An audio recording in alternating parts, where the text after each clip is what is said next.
What is it like to grow up Aboriginal in Australia?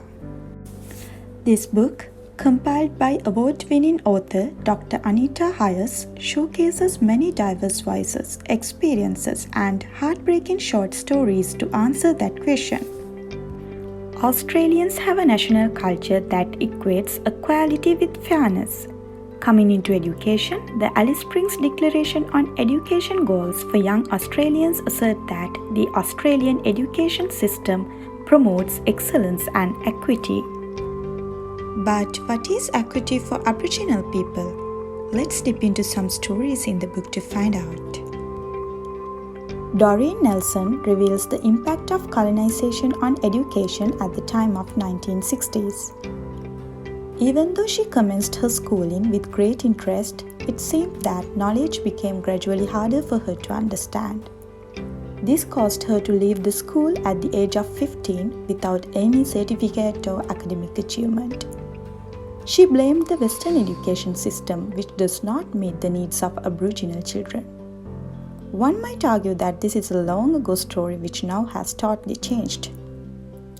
If so, look at this piece of information.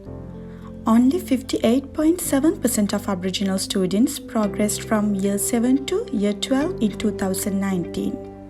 That means still there is a risk of Aboriginal students disengaging from school. Looking for some more evidence?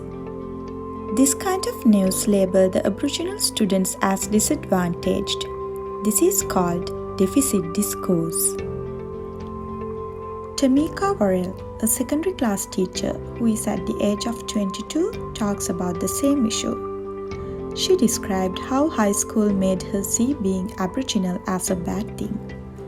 Once, when she became second in the class in English, the school wanted to hide her identity as an Aborigine.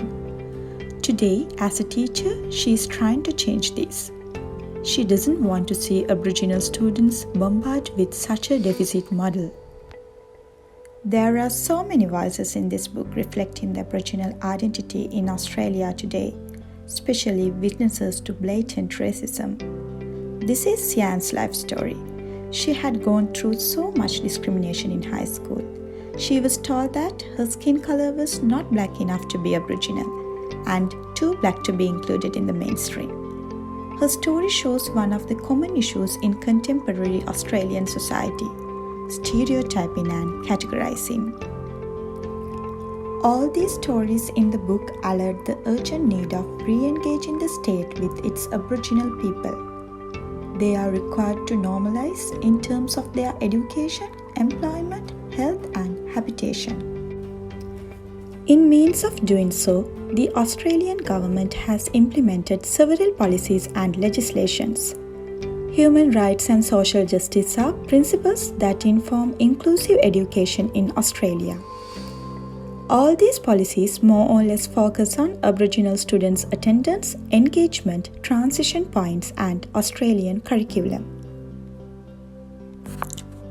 This book is enriched with diverse stories from 52 diverse Aboriginal people.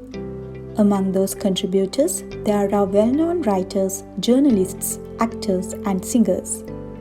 All the stories are much-needed Aboriginal perspectives that speak up to the nation, such as assimilation, racism, stereotyping, and more importantly, togetherness, strength, and adaptability. This book is highly recommended to all the teachers and students in Australian schools. For teachers, this book would really helpful to enhance the cultural sensitivity. And also they can use this book as a learning resource to teach students about Australian history, activism, culture, identity, and racism. Students therefore can get a better understanding of the humanity and dignity of our First Nation people. According to Hayes, this is not merely a book or an anthology, but this is a literacy gift to the cultural landscape of Australia which everyone should read.